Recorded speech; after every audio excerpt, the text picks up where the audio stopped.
Hey guys, tonight we step into the bitter, biting cold of medieval winters. Imagine trudging through snow that's so thick it could swallow your boots, with the chill gnawing at your bones. A harsh wind stings your face, and you can feel the air itself trying to freeze you solid. Now, you might think you can handle a cold snap or two, maybe throw on a sweater, sip some hot chocolate, and cozy up by the fire. But in medieval times, the cold wasn't something you could escape with modern luxuries.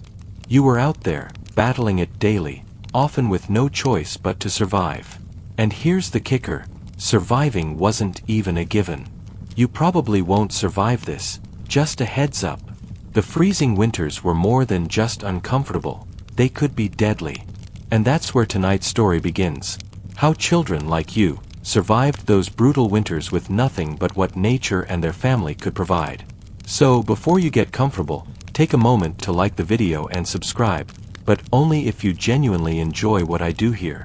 And hey, go ahead and let me know where you're tuning in from and what time it is where you are. I love hearing from you all. Now, dim the lights, maybe turn on a fan for that soft background hum, and let's ease into tonight's journey together. You're stepping into the world of a medieval winter, and let me tell you, it's no walk in the park. You think you're cold now, but this was next-level survival. The weather was brutal. The chill hit you everywhere, through your clothes, through your skin, into your very bones. And this cold wasn't like the kind we can escape now with just a thick coat and a warm heater. Medieval winters didn't offer the luxury of escaping to a warm home. Instead, your home was part of the battle itself. Outside, the wind howled through the village like a wild beast, while inside your home, the fire in the hearth was barely enough to keep the frost from creeping in. The walls of your house are made of stone and wood. There's no insulation, no double glazing, no central heating system. The cold is something you feel every single second. The bitter wind whips around your house, and you can hear it rattling the windows, your fingers numb from the chill. But you can't hide from it. You've learned to endure it. Food is a constant worry. The medieval winter meant living off what you could preserve from the summer and autumn. Those cozy nights with family around the fire? They were a luxury, because the looming threat of hunger was never far behind. There wasn't a grocery store to pop into for a quick snack. Whatever you could grow, hunt, or gather had to last all winter long, and that was a gamble. But that's the nature of survival. You push through the misery and adapt. You learn to make use of what you have, and sometimes, what you have is just a rough pile of firewood and a handful of dried meat. As we journey through this world tonight, we'll discover how medieval children made do with very little to survive this harsh season. You didn't get to choose the temperature, but you could choose how you responded to it. And your response could mean the difference between surviving and succumbing to the cold. The cold that seeped into your bones wasn't the only danger of winter. There was something even worse lurking in the frozen air, the creeping fear of no food. When you wake up in the morning, it's dark, cold, and everything feels still. You know that outside, snow is falling, piling up, and there's nothing more terrifying than the thought of not having enough to eat. The last of the harvest is long gone, and the stores are beginning to dwindle. In medieval times, winter meant a much smaller margin for error. If the harvest hadn't been good, or if a sudden frost had ruined the crops, you weren't going to just pop down to the store and grab some groceries.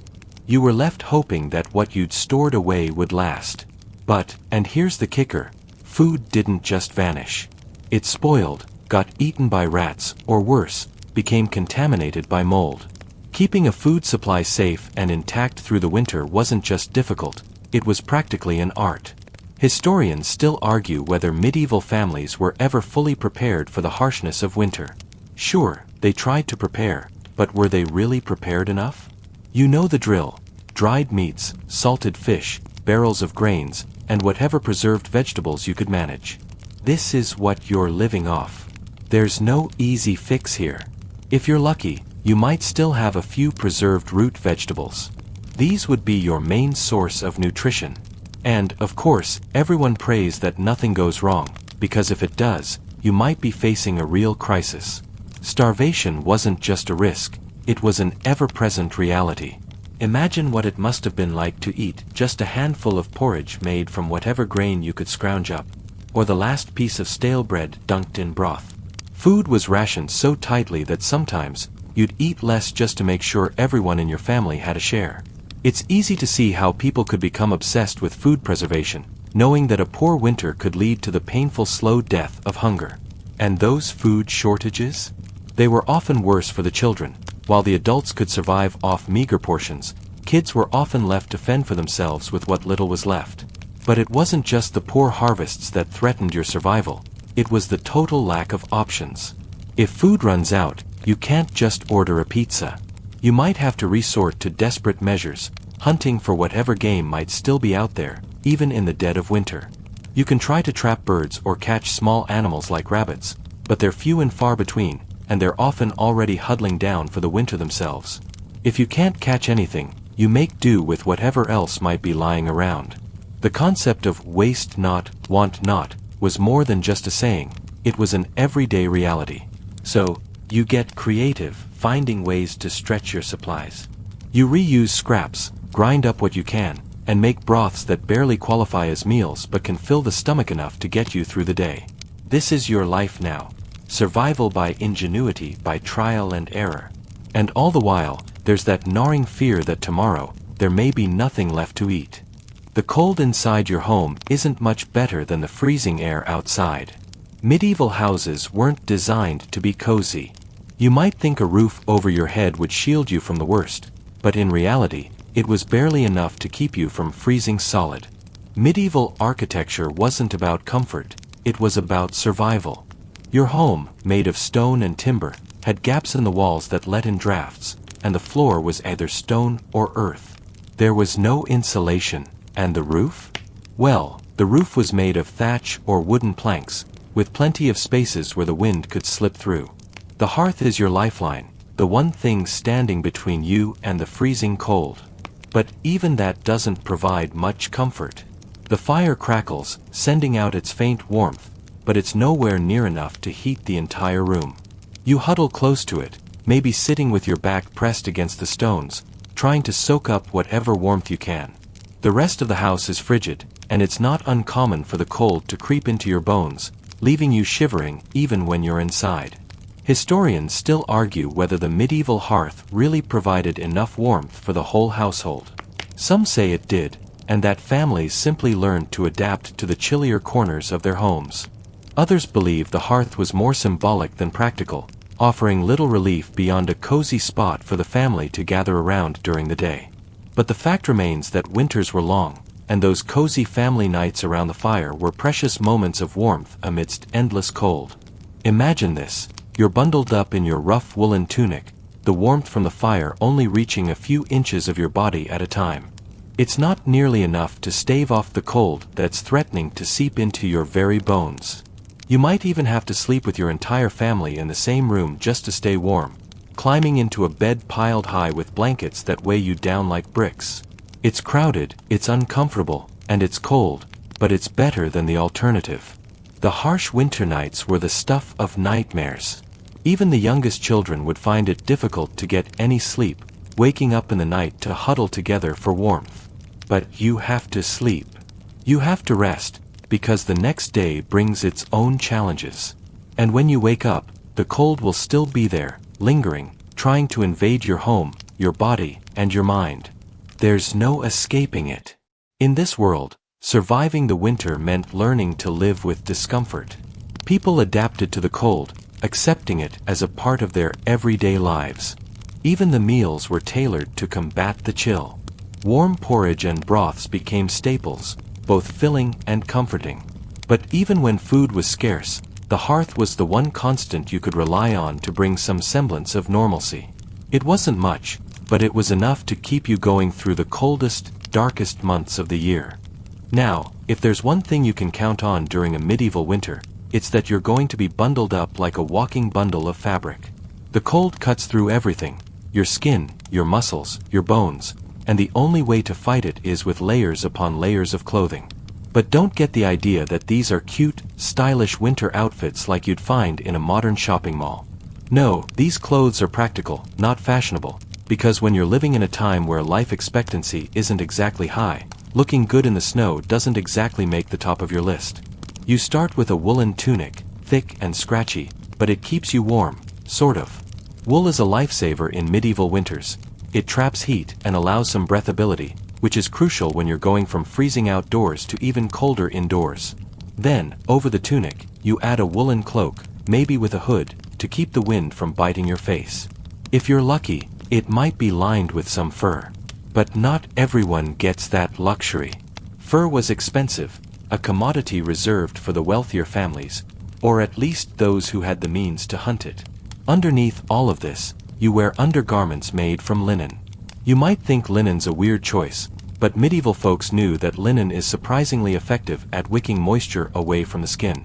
This might sound like a modern piece of advice, but in the Middle Ages, they had their own ways of surviving, and the right layers were essential to preventing frostbite or hypothermia.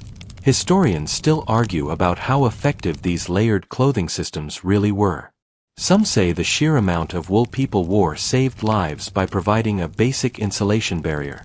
Others believe that, despite all the layers, medieval clothing often left people vulnerable to the cold because the materials weren't good enough to fully trap heat in the face of extreme temperatures. What we know for sure is that there was no such thing as just throwing on a coat and calling it a day. But survival was more than just wearing the right clothes. It was about using your environment to your advantage. Animal skins were another crucial part of your winter wardrobe. Leather was tough and relatively warm. For some, it might have been worn as an outer layer or used as gloves or boots. And when those boots get wet, well, leather didn't let that moisture seep in too quickly, but it sure didn't stop the cold from taking hold of your toes. Boots were hard to come by, and you'd often make do with whatever was available, like shoes made from heavy cloth, felt, or even straw, wrapped around your feet to help keep some heat in. Even with all this clothing, it's hard to escape the reality: you're still cold. The layers might keep you from freezing to death, but they don't make you warm in the way modern winters do. And as winter drags on, there's always the gnawing fear that one day, those clothes won't be enough.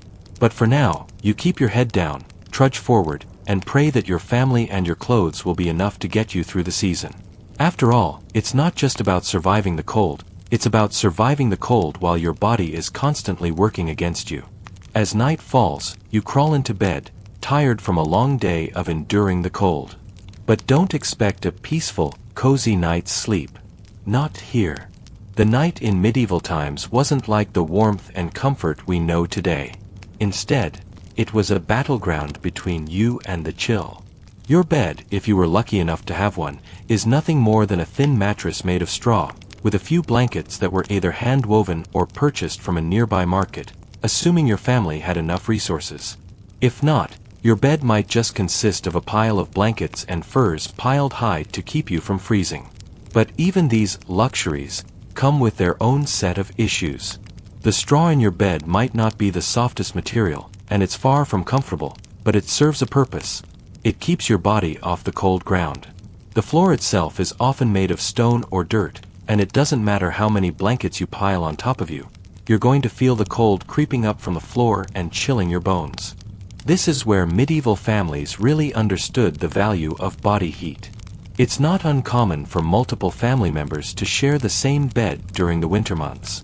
The heat from one person might help keep the others warm enough to sleep through the night, but if you wake up and find your blanket has shifted or someone has turned over, you'll be right back to shivering again. Historians still argue over whether these shared family beds were truly effective in keeping children warm. Some suggest that with the right number of people packed into one bed, body heat could be enough to survive the night, while others believe that the coldness of the room would make it nearly impossible to stay warm even when huddled together. But one thing is clear: medieval families did what they had to do to survive. And survival came in the form of snuggling up for warmth, whether you liked it or not. Your family isn't the only one seeking warmth. Animals, like dogs and even livestock, were often brought inside during the colder months to help keep the temperature up. The barn may not have been the ideal place to sleep, but having a few goats or sheep nearby meant that the heat from their bodies could provide a bit of comfort. At the same time, the risk of pests or disease wasn't far behind, but in the struggle to survive, comfort took a back seat to necessity. So, you curl up, your body wrapped in as many blankets as your parents can spare, and hope the fire will still be burning when you wake up. But sometimes, the fire flickers out during the night, and you're left with nothing but the cold, creeping up on you again. The flickering glow from the hearth might offer a small illusion of warmth, but by morning, that warmth will be gone. You know this, and yet you sleep, because you have no choice but to keep going, even if it feels like the cold is always there, lurking. As you drift into a restless sleep, it's not just the cold that keeps you awake, it's the awareness that winter is relentless, and the fight for survival never stops. The warmth of the fire, the shared body heat, and the heavy woolen blankets might hold the cold at bay, but they can never truly defeat it. And so, you lay there, half asleep, half awake, waiting for the next day to come, hoping it will bring more warmth than the last. The fire crackles and pops, its warmth now fighting a losing battle against the night's deep cold. But you know that firewood is more valuable than gold during the winter. Every crackling log is a small victory, a sign that your family can make it through another night without freezing.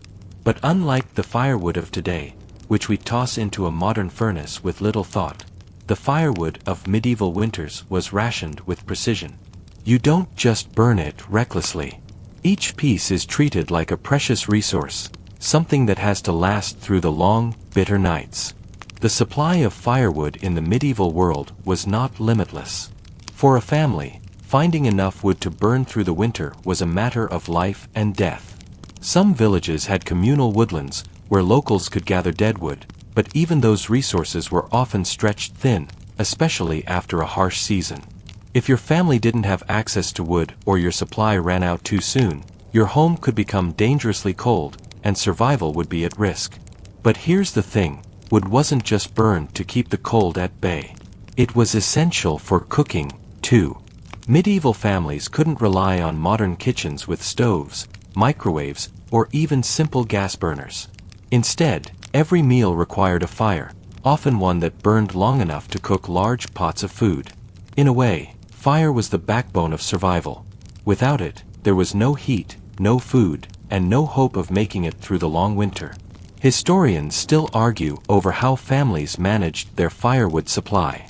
Some say it was common for families to rely heavily on the most efficient types of wood, like oak, that could burn for long hours. Others suggest that people used whatever they could get their hands on: branches, twigs, anything that could feed the fire, even if it wasn't ideal. The reality was that wood was so crucial to survival that nothing went to waste. Everything from scraps of furniture to fallen branches was thrown onto the fire when no other option remained. Now, imagine that for a second. You're watching the flames flicker and dance, thinking about the cold that's just outside the hearth's reach. Every log that burns represents a little more time before the cold completely takes over. But even with your fire burning strong, you know that firewood is still scarce, and the reserves are slowly ticking down. You ration the logs, saving the best ones for the worst nights. And it's this slow, grinding process that you, your family, and countless others had to endure, knowing that each day was one step closer to the end of winter, but that each day could also be a day where the cold finally overpowers your fire. In some parts of medieval Europe, people even resorted to using animal dung to fuel their fires. Yes, you read that right, dung. Cow, horse, or even human waste, compacted and dried, was used to supplement firewood when supplies were low. Historians have noted how this was often a last-ditch measure, used only when every other option had been exhausted. But it wasn't uncommon to find a family burning dung in their hearths to provide just a little more heat when their wood ran out. Talk about making do with what you have. The struggle for firewood, and later dung, was a silent but ever-present tension in medieval homes during the winter. With each log added to the fire, you weren't just warming yourself. You were keeping the fight against the cold alive. And with each crack of the fire, you were reminded that this battle for warmth, for survival, was a marathon, not a sprint.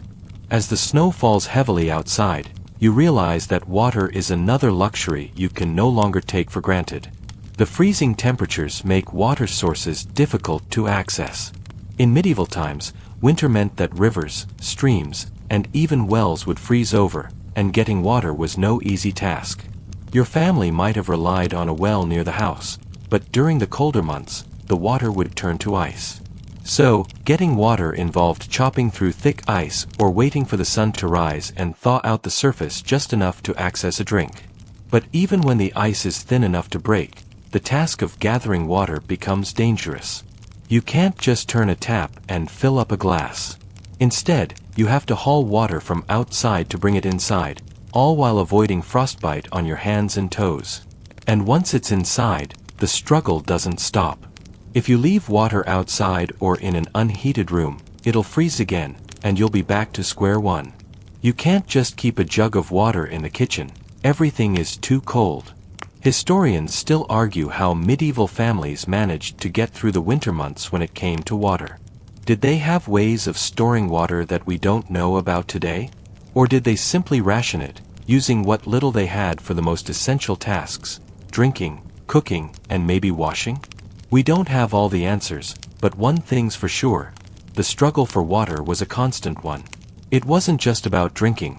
Water was used for washing clothes, cleaning dishes, and sometimes even for basic hygiene. But without running water or modern plumbing, this essential resource had to be carefully rationed and carefully used. And when water ran out, or when it was too dangerous to get more, hygiene wasn't a priority. Imagine living in a world where washing your hands wasn't an option, where baths were few and far between, and where the water you did have was reserved for the most pressing needs. The idea of clean was very different in medieval times. Water was seen as more of a necessity than a luxury, and people often had to live with what they had. You might take your warm shower for granted, but in the medieval world, getting clean wasn't as simple as turning on a faucet. Sometimes, the best you could do was wipe yourself down with a damp cloth or try to stay as warm and dry as possible to prevent illness. The lack of access to water, and the difficulty in using it when you did get it, was yet another challenge medieval children faced during the brutal winter months. So, while you're dealing with your own warm showers, maybe consider the medieval kids who had to trudge through the snow, breaking ice to fill up one jug of water at a time. They didn't just fight the cold outside, they fought it inside their homes as well, where the water was freezing, and every task required effort, endurance, and a bit of luck.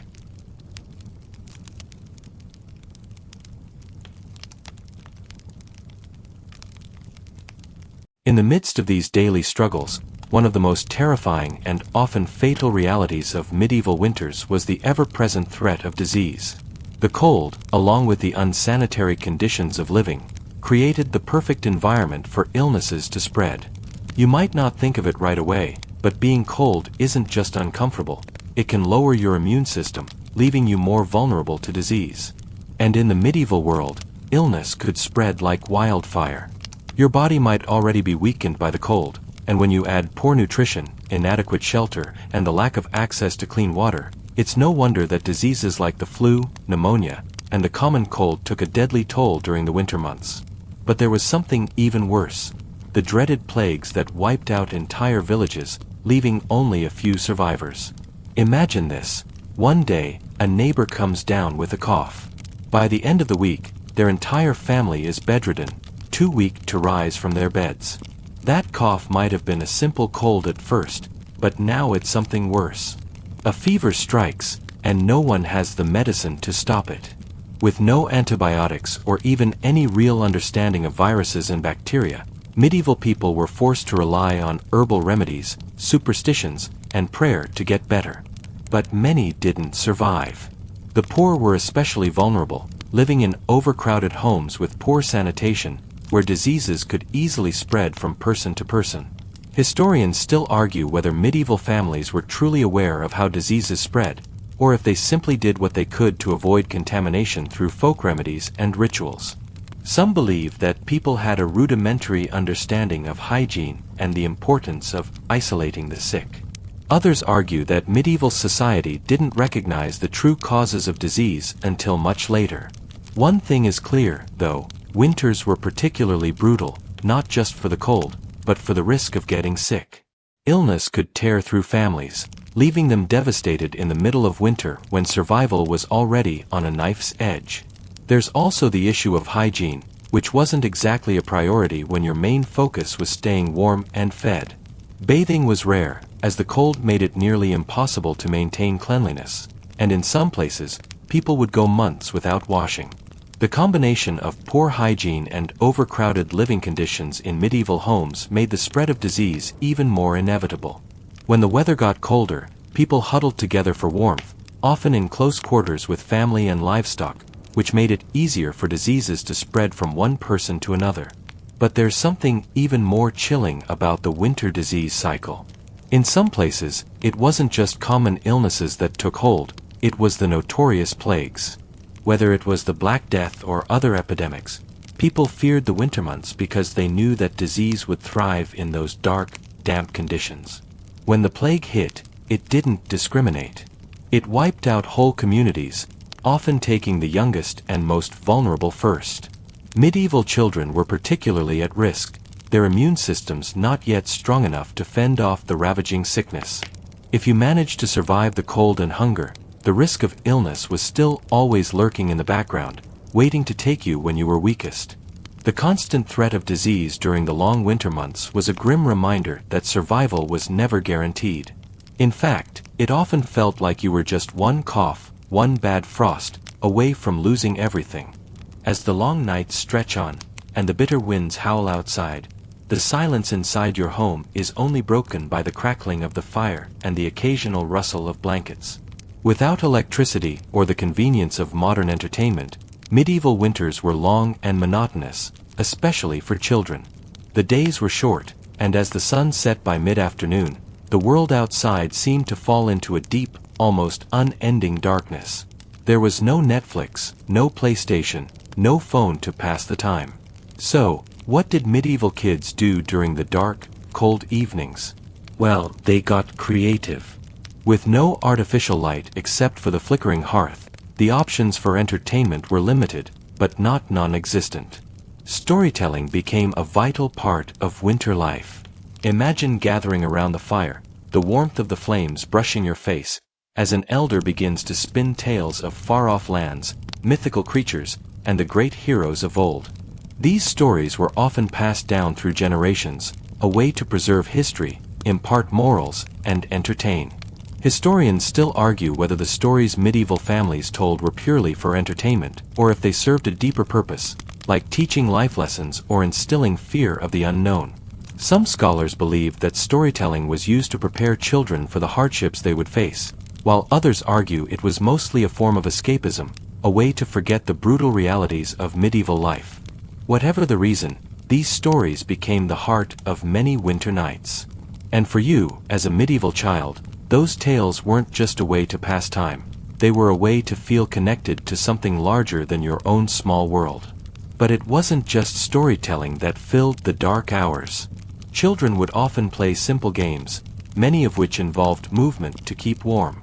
It wasn't uncommon to see kids playing indoor versions of tag or jumping rope, even in the cramped conditions of a medieval cottage. In fact, physical play was a critical part of a child's survival during the winter months, as it helped them stay active and fight off the effects of being stuck indoors for weeks at a time.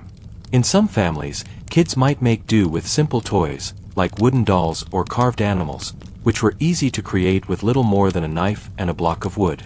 Some of the more fortunate children might have had access to games like dice or cards, though these were not as common in poorer households. Either way, the emphasis wasn't on lavish toys or elaborate games, it was on simple, self-made fun. But perhaps the most fascinating aspect of these long, dark nights was the sense of community. When you live in a medieval village, especially in the cold of winter, you don't just retreat to your home and forget about the world. There's a sense of closeness that comes from huddling together for warmth, sharing the space and stories, and helping one another survive the season. In many rural communities, families would gather together for communal meals or activities, trading what little resources they had and working together to make it through the cold. Historians still argue over how much community played a role in the survival of medieval children during the winter. Some suggest that communal living and shared resources were crucial to survival, while others think that survival was more an individual struggle, with families doing what they could on their own. What we do know for sure is that the bonds formed in these tight-knit communities were essential to getting through the long, cold months, where every day was a fight against the elements. In a way, winter wasn't just a time of hardship, it was a time when families and communities came together in ways that we can barely imagine today. The darkness and cold that drove people into their homes also drove them closer together, forcing them to rely on each other in ways that modern life rarely demands. As the long winter days drag on, the struggle to find enough food continues. Medieval winters were harsh not just because of the cold, but because they marked a time when food supplies were dangerously low. The luxury of being able to pop down to a store for a quick snack didn't exist. Instead, food had to be hunted, trapped, and scavenged from the frozen wilderness. You weren't just walking out the door for a simple trip to the market, you were trudging through snow-covered fields, hoping to find something that could be eaten before it, too, was claimed by the cold. In the medieval world, hunting and trapping weren't just leisure activities, they were a matter of life and death. And for children like you, these tasks weren't left solely to the adults.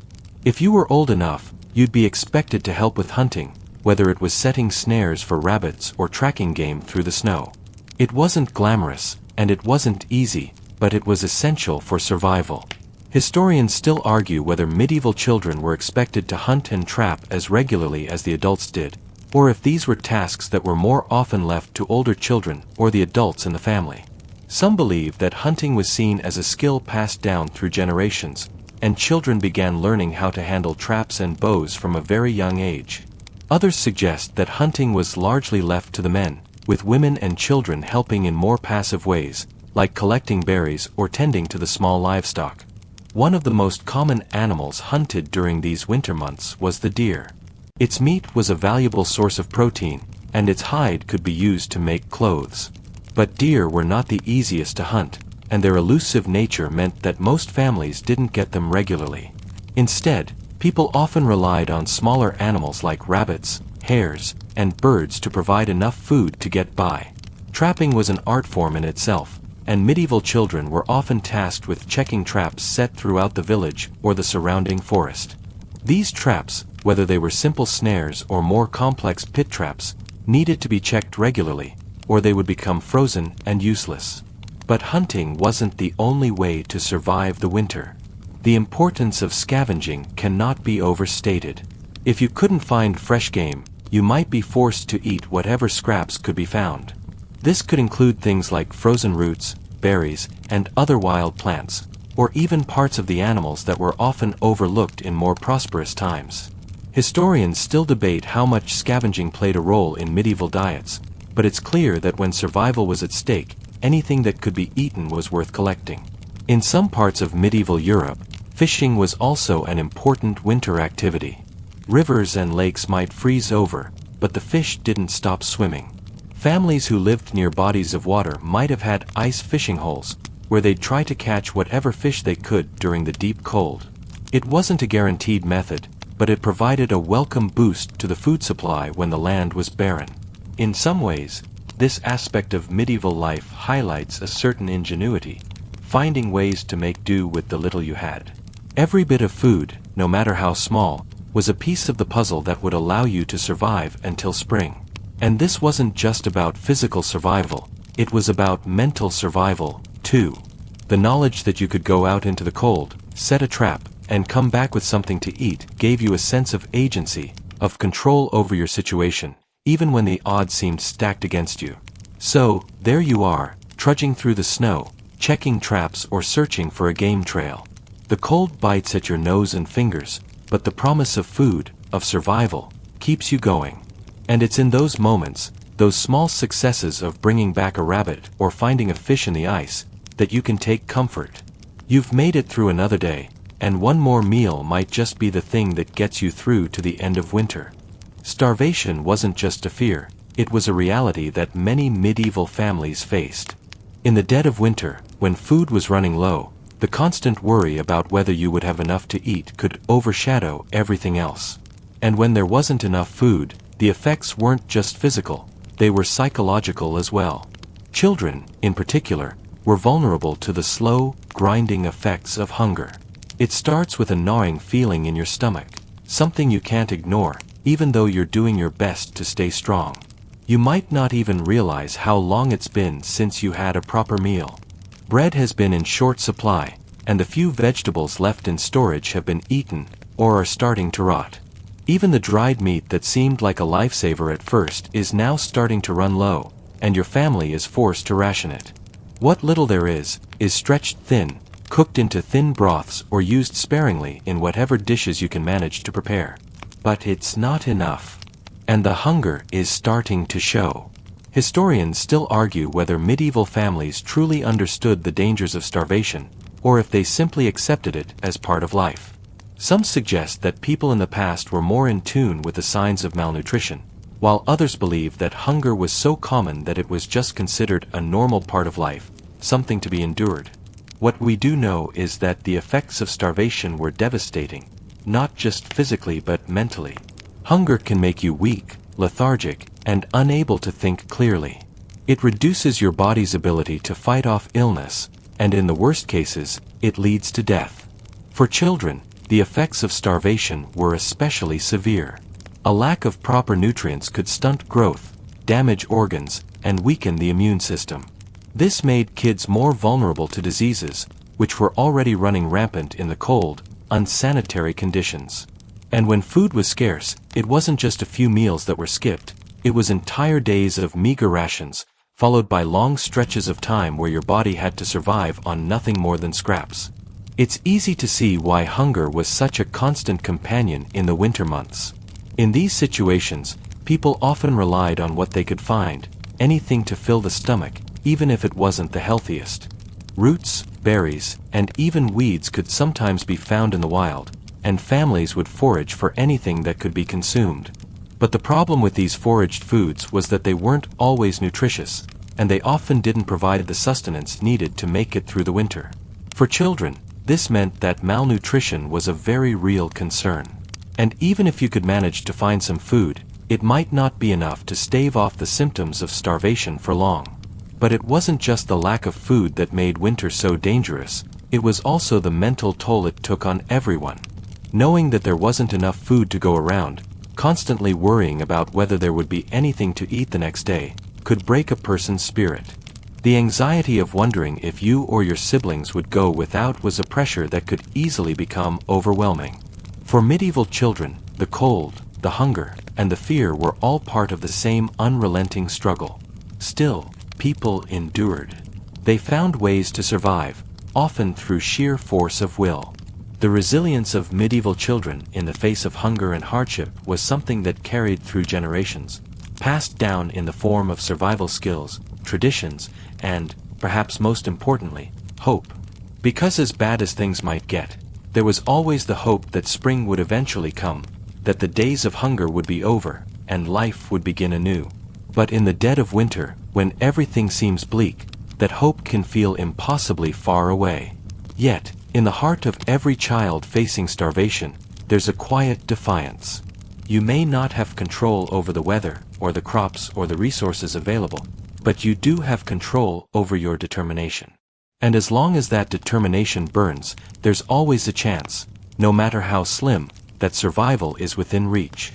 Winter didn't just mean huddling inside to survive the cold. Even with the freezing temperatures, there was work to be done. Survival wasn't something that could be achieved by staying in bed all day. The medieval world didn't offer the luxury of slacking off, even when the weather turned frigid. If your family was going to make it through the season, there were essential tasks that had to be completed, regardless of how uncomfortable or difficult the conditions were. For you, as a medieval child, this meant taking part in whatever chores needed doing. The family didn't wait for the snow to melt, or for a sunny day to get things done. No, winter was a time for constant vigilance. The roof needed repairs before the snow got too heavy. The fence had to be checked to keep livestock safe from predators. There was firewood to chop, plenty of it, because without firewood, you didn't have warmth, you didn't have food, and you didn't have life. One of the most critical winter tasks was making sure the animals were cared for. In many medieval households, livestock was the difference between survival and death.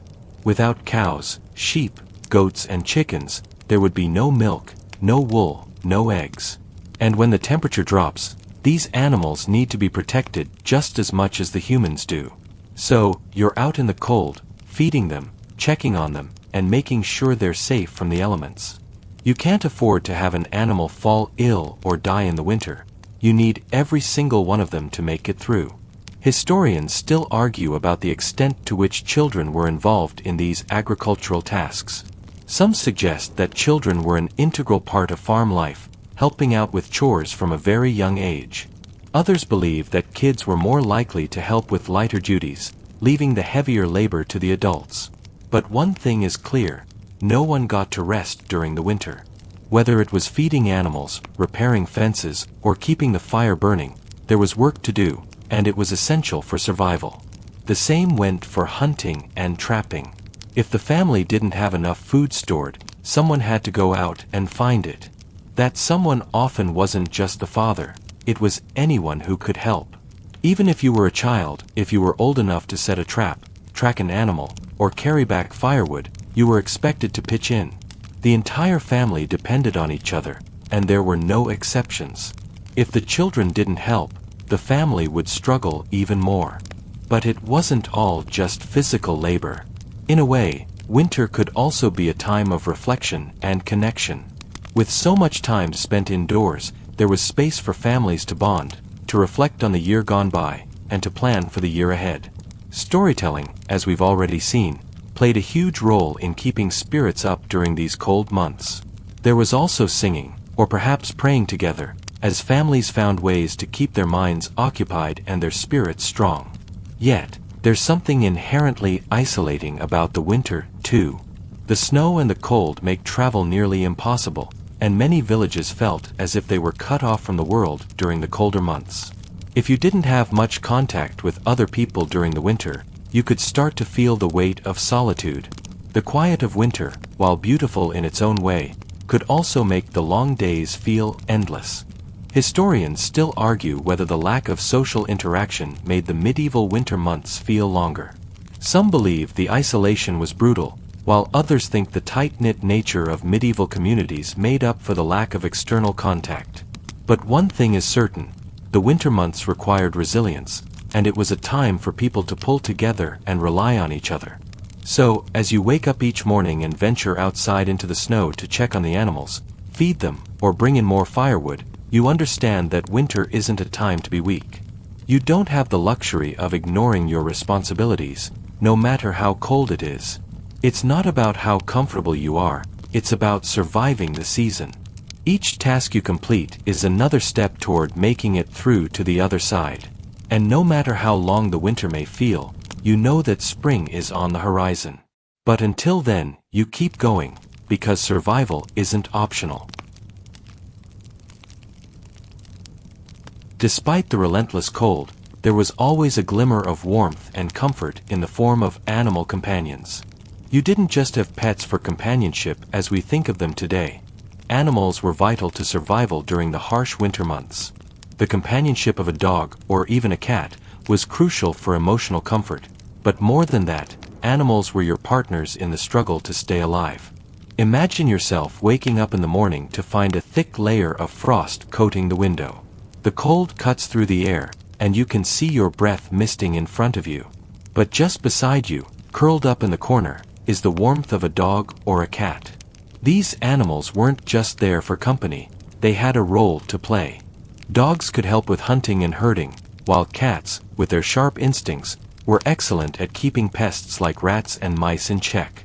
In a medieval home, pests could mean the difference between life and death. Mice, in particular, had a knack for finding their way into food stores, and a well-placed cat was often the only way to keep them out. But dogs had their place, too. They were invaluable companions during the winter months, whether they were working dogs used for hunting or pulling sleds, or simply family pets that offered protection and warmth. Medieval children often formed deep, lasting bonds with the animals they worked alongside, as these animals weren't just pets, they were part of the survival team. Some children even shared their beds with these animals during the coldest nights, knowing that their furry friends could provide that extra bit of warmth in the freezing temperatures. Historians still argue about the precise role of animals in medieval homes during the winter months. Some believe that dogs were primarily working animals, used for hunting and guarding the family's property. Others suggest that animals like dogs and cats were much more integrated into daily life, and their companionship provided emotional support to families going through the hardship of winter. Whatever the case, the bond between humans and animals in medieval times was one forged out of necessity, and it proved invaluable. The importance of animals wasn't limited to cats and dogs. In many medieval homes, farm animals such as cows, goats, and even sheep were kept inside for warmth and safety during the winter. The idea of animals inside the home may seem strange today, but in medieval times, it was practical. Animals provided milk, eggs, wool, and even meat to get through the long, cold season. And for children, tending to the animals was a key part of their daily responsibilities. They weren't just caring for their pets, they were ensuring that the family's food supply was secure. When snow and ice blocked the paths, when the world outside became a frozen wasteland, it was these animals that helped families stay alive. A goat could provide milk, a cow could give you much-needed dairy, and even chickens might offer a few eggs to add to your diet. In a world where food could be scarce, the work of the family's animals was more than just a chore, it was vital to survival. But even beyond their practical uses, animals offered something else during the bleak winter months: comfort. The cold could isolate you from the outside world, but a pet or livestock kept close by gave you a sense of connection. There was something about the companionship of animals, whether it was the quiet hum of a cow resting by the hearth or the warm, trusting eyes of a dog curled at your feet, that reminded you you weren't alone in the harshness of winter. Historians debate whether the emotional attachment people had to animals in medieval times was as deep as it is today. Some believe that animals were viewed more as tools or resources, while others argue that they were true companions. In either case, there's no doubt that animals played a central role in getting medieval families, especially children, through the long winters. They weren't just animals, they were partners in survival, protectors of the family, and sources of warmth in a cold, uncaring world. As you lie there, in the stillness of the night, the warmth of the animals beside you, you realize that survival isn't just about food and firewood. It's about the relationships you build, the bonds that tie you together with those around you, whether they're human or animal. And as you listen to the soft breathing of your pet curled up at your side, you know that, for tonight at least, you're not facing the cold alone. The winter months are long and bitter, and when you're living in medieval times, the cold doesn't just attack your body, it goes after your spirit too. But through it all, there's something remarkable about the resilience of children like you. Even with the endless cold, the hunger, the fear of disease, and the constant work required just to survive, medieval children developed a unique mental strength. You had to. If you didn't, the hardships of winter might have broken you. Life in the Middle Ages wasn't easy, especially during the long winter months. But there was an unspoken understanding that survival was a mindset as much as it was a physical struggle. You learned to live with discomfort. The freezing cold, the sleepless nights, the hunger, the fear, these weren't just things you endured. They were things you accepted. And even when everything seemed bleak, you kept going.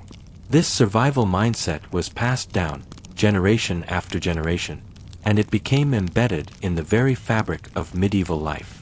You didn't have a choice. The cold was relentless. The work never stopped. The fear of starvation or sickness was ever present. But no matter how difficult the days were, you learned how to endure. You found comfort in small things, the warmth of the fire, the company of your family, and the companionship of your animals. These moments, however fleeting, were what kept your hope alive during the darkest days. Historians still debate the psychological toll that these brutal winters took on medieval children. Some believe that children were hardened by necessity, learning early on to cope with adversity and hardship. Others suggest that this harshness could have left lasting scars, making childhood a time of suffering rather than joy. But what's clear is that medieval children, like you, became incredibly resilient, learning from an early age to weather both the literal and metaphorical storms that winter brought. Even as you huddled by the fire, your family close together for warmth, there was always that quiet, persistent hope in the back of your mind. Hope that you would survive the winter. Hope that the cold, the hunger, and the dangers would eventually pass. It wasn't just about surviving another day, it was about surviving another season. You knew that winter wouldn't last forever, that soon the days would begin to lengthen, the snow would melt, and the warmth of spring would return. But for now, it's all about getting through the night. And every night, as you lay down in bed, exhausted but still alive, you remind yourself that you've made it through another day. The cold might still be there when you wake up, but it's one more night survived, one more day you'll live to see the end of this harsh season. That quiet sense of perseverance becomes a part of you. Even when it feels like everything is against you, even when the darkness and cold seem overwhelming, you've learned to hold on. The resilience of medieval children wasn't born out of choice, it was forged in the fire of necessity. You didn't have the luxury of sitting back and waiting for things to improve. You had to take action, adapt, and endure. And when spring finally arrived, it wasn't just a change in the weather, it was a testament to your strength. You'd made it through, and you would make it through again. As the cold nights stretch on, the fire flickers low, and the warmth from the hearth begins to wane, you close your eyes, grateful for the body heat that surrounds you. You know that tomorrow, you'll face the cold once more, but for tonight, you've survived. And that's all that matters.